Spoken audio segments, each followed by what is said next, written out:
તળાજા નજીક હાઈવે ઉપરથી રાજુલા પંથકના યુવાનની લાશ મળી આવતા ખળભળાટ મચી જવા પામ્યો છે।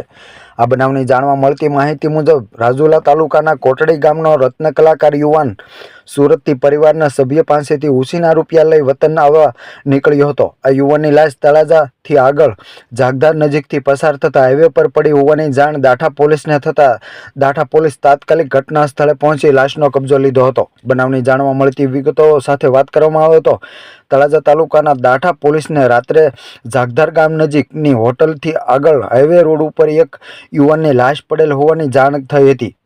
પોલીસે ત્વરિત પહોંચી અને લોહિયાળ લાશનો કબજો લઈ તળાજા પીએમ માટે લાવવામાં આવેલ। મળેલ મોબાઈલ અને આધાર કાર્ડના આધારે મૃતક રમેશભાઈ ડાયાભાઈ બાંભણિયા ઉંમર વર્ષ 35 ગામ કોટડી તાલુકો રાજુલાનું હોવાનું ઓળખ થઈ હતી।